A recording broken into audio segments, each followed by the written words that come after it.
from the audience.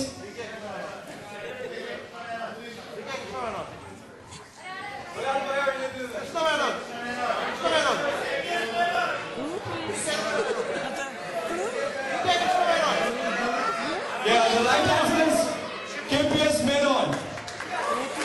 Good, very good. Shivu, അടുത്ത പ്രാവശ്യം തീർച്ചയായും നമുക്ക് മലയാളം മങ്കൻ കോമ്പറ്റീഷൻ വെക്കാം. ഒട്ടും ടെൻഷൻ ഇല്ല. തീർച്ചയായും.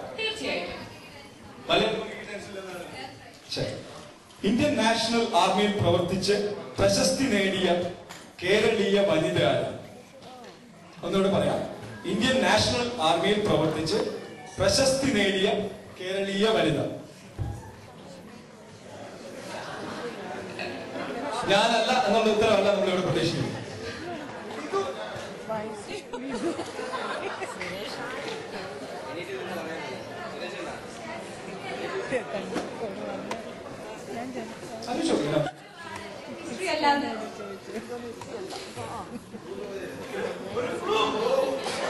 ഇല്ല, ഈ ഞങ്ങളുടെ റൂൾസ് ആൻഡ് റെഗുലേഷൻസ് പ്രകാരം നമ്മൾ ക്ലൂ കൊടുക്കുന്നതല്ല. കാരണം കൊടുക്കണോ?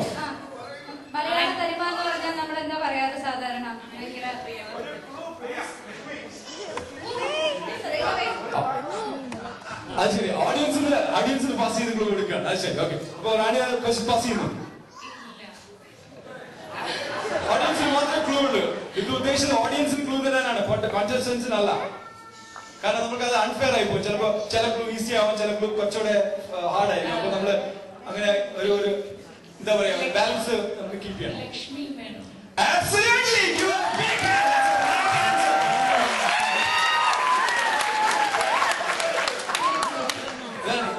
എല്ലാ മത്സരത്തിലും ഇതാണ് നമ്മൾ പറയുന്നത്. If you are at is.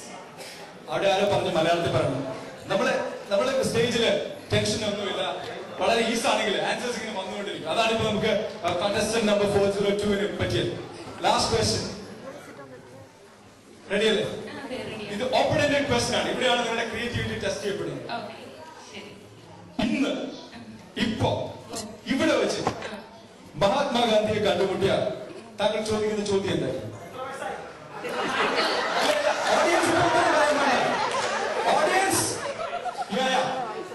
ഒരു കാര്യം, I really want your cooperation. ഇവിടെ നിങ്ങൾക്ക് ആൻസർ ചെയ്യാൻ ഞങ്ങൾ അവന്യൂസ് തരുന്നുണ്ട്. Please let's keep quiet. കാരണം ആൻസറിംഗ് റൗണ്ട് വളരെ ഇമ്പോർട്ടന്റ് ആണ്. കാരണം ജഡ്ജസിന് അവരുടെ ഡിസിഷൻ മേക്ക് ചെയ്യുന്നതിൽ ഒരു ക്രൂഷ്യൽ ഇമ്പോർട്ടൻസ് ഉള്ളത്. കാരണം നിങ്ങൾ ആൻസർ ചെയ്യരുത്. അവർക്ക് ആൻസർ ചെയ്യാൻ പറ്റിയില്ലെങ്കിൽ മാത്രം നമുക്ക് അതിൽ പങ്കെടുക്കാം. പ്ലീസ്.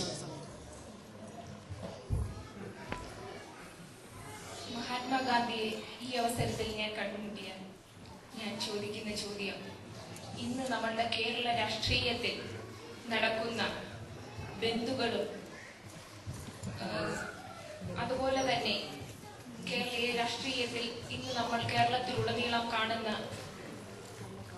രാഷ്ട്രീയ നേതാക്കളുടെ സ്വാർത്ഥ താല്പര്യങ്ങൾക്ക് വേണ്ടി രാഷ്ട്രീയ നേതാക്കൾ സാധാരണ യുവാക്കളെ കരുക്കളാക്കിക്കൊണ്ട് അവരുടെ സ്വാർത്ഥ താല്പര്യങ്ങൾക്ക് വേണ്ടി അവർ സാധാരണ ജനങ്ങളെ കരുക്കളാക്കുകയാണ്.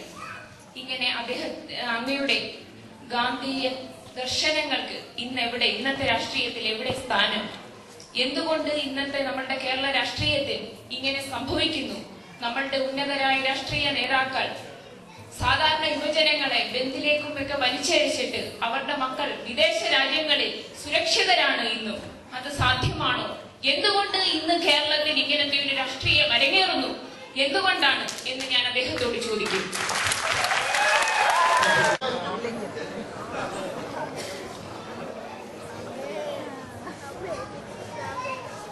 ഫസ്റ്റ് ക്വസ്റ്റ്യൻ റെഡി ആണല്ലോ അല്ലേ?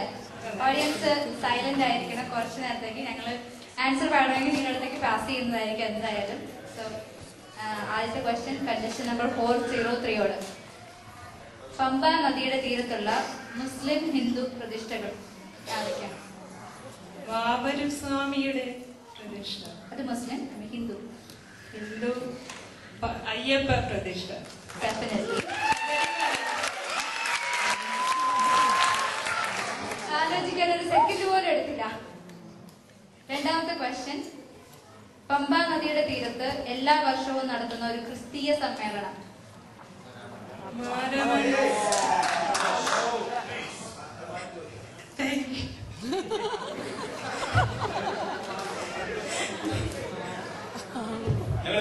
റിക്വസ്റ്റ് ചെയ്തപോലെ നിങ്ങൾ ഇതിൽ കോപ്പറേറ്റ് ചെയ്താൽ പറ്റുള്ളൂ. അറിയാം നമുക്ക് എല്ലാവർക്കും വളരെ ഈസി ആയിട്ട് ആൻസർ ചെയ്യാൻ പറ്റുന്ന ക്വസ്റ്റ്യൻസ് ഒക്കെ ഉണ്ട്. ഡിഫിക്കൽട്ട് ആയിട്ടുള്ള വിളിച്ചു വരുന്നു. പക്ഷെ ഐ ഹോപ്പ് ഇത് ഇനിയും നിങ്ങൾ ആവർത്തിക്കില്ല എന്ന് പ്രതീക്ഷിക്കുന്നു. പ്ലീസ്. കേരളത്തില് ഒരു ജൂത ദേവാലയമുണ്ട്, അതെവിടെയാണ്?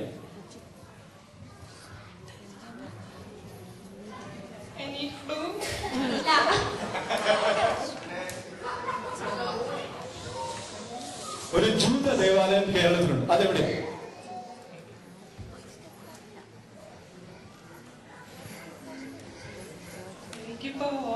ആക്ച്വലി തരാം, ഞങ്ങൾ അവിടെ കൊടുത്തതുകൊണ്ട് ഒന്നുകൂടെ ആലോചിക്കുന്നോ? ഒരു വ്യവസായങ്ങൾക്കൊക്കെ ഭയങ്കര പ്രസിദ്ധിയുള്ള ഒരു സ്ഥലമാണ്. അത്രേ ഉള്ളൂ. തിരുവനന്തപുരം അല്ല. ഓഡിയൻസ് അപ്പോഴാണ് നിങ്ങളുടെ സമയം. Thank you. That's the spirit.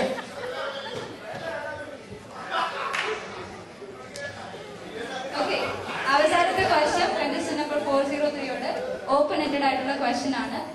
ആലോചിച്ച് പറഞ്ഞാൽ മതി. കേരളത്തിൽ മതമൈത്രി വർദ്ധിപ്പിക്കാൻ എന്ത് ചെയ്യാൻ സാധിക്കും? പിടിയണം. കേരളത്തിൽ മതമൈത്രി വർദ്ധിപ്പിക്കാൻ എന്ത് ചെയ്യാൻ സാധിക്കും?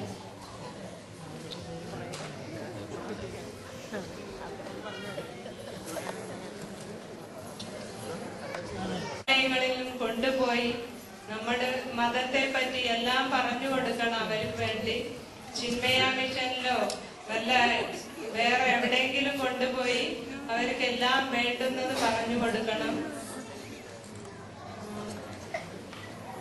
നമ്മുടെ സ്കൂളിൽ വല്ല മതേതരമായി വല്ല പരിപാടികളും വല്ല നോളേജ് ബേസ്ഡ് ആയി വല്ലതും തുടങ്ങിയാൽ നന്നായിരിക്കും.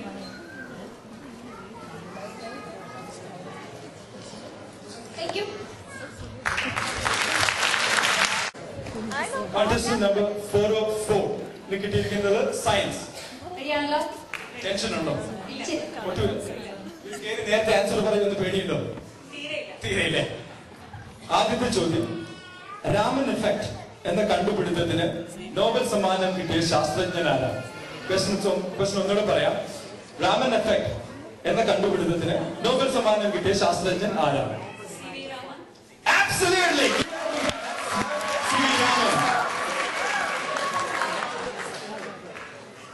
അടുത്ത ക്വസ്റ്റ്യൻ റെഡിയാണല്ലോ? നല്ല ഒരു കോൺഫിഡൻസ് ഉണ്ടല്ലേ ഇപ്പൊ? എന്ത് കിട്ടിയാലും ആൻസർ ചെയ്യും. വളരെ കുപ്രസിദ്ധി ആർജിച്ച, വെള്ളം കൊണ്ട് പെട്രോൾ ഉണ്ടാക്കാൻ ശ്രമിച്ച് കുപ്രസിദ്ധി നേടിയ ആളാണ്.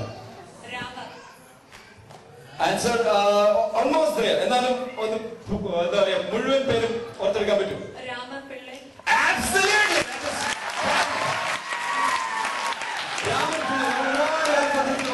Very nice. അടുത്തത് നമ്മൾ നേരത്തെ പറഞ്ഞതുപോലെ ഒരു ഓപ്പൺ എൻഡഡ് ക്വസ്റ്റ്യൻ ആണ്. ഇപ്പൊ വളരെ കോമൺ ആയിട്ട് വരുന്ന ഒരു ടേം ആണ് CXO, അതായത് chief scientific officer, chief executive officer, ഇങ്ങനെയൊക്കെ പറയാറുണ്ട്. ഇന്ത്യയുടെ ചീഫ് സയന്റിഫിക് ഓഫീസർ എന്ന പദവി കോntestant നമ്പർ 404 കിട്ടിയാൽ, താങ്കൾ കിട്ടിയാൽ എന്ത് ചെയ്യും? ക്വസ്റ്റ്യൻ ഒന്നുകൂടെ ഞാൻ റിപ്പീറ്റ് ചെയ്യാം. ഇന്ത്യയുടെ ചീഫ് സയന്റിഫിക് ഓഫീസർ എന്ന പദവി കിട്ടിയാൽ എന്ത് ചെയ്യും? നമ്മുടെ നാട്ടിലുണ്ടായിരുന്ന പ്രകൃതി നാശങ്ങൾ മുന്നേ തന്നെ കണ്ടുപിടിക്കാൻ പറ്റുന്ന തരത്തിലുള്ള സയൻസിന്റെ ഉപകരണങ്ങൾ എന്തെങ്കിലും ഉണ്ടെങ്കിൽ അത് നമ്മുടെ നാട്ടിൽ തന്നെ വികസിപ്പിച്ചെടുക്കാനുള്ള അതിനുള്ള പദ്ധതികൾ കൊണ്ടുവരികയും അത് പാവപ്പെട്ട ജനങ്ങൾ, തീരദേശങ്ങളിലും മറ്റു താമസിക്കുന്ന പാവപ്പെട്ട ജനങ്ങൾക്ക് അതിനുള്ള നിർദ്ദേശങ്ങൾ നേരത്തെ കൊടുത്ത് അവരെ അവിടുന്ന് മാറ്റി താമസിപ്പിക്കുകയും അങ്ങനെ ഇപ്പോൾ നമ്മുടെ നാട്ടിൽ ഉണ്ടായിക്കൊണ്ടിരിക്കുന്ന ഒരുപാട് പാവപ്പെട്ടവർ അനുഭവിക്കുന്ന ഈ പ്രകൃതി നാശങ്ങൾ ഇല്ലാതാക്കുവാൻ എന്തൊക്കെ ചെയ്യാൻ പറ്റുമോ അതൊക്കെ ചെയ്യാൻ ഞാൻ ശ്രമിക്കും.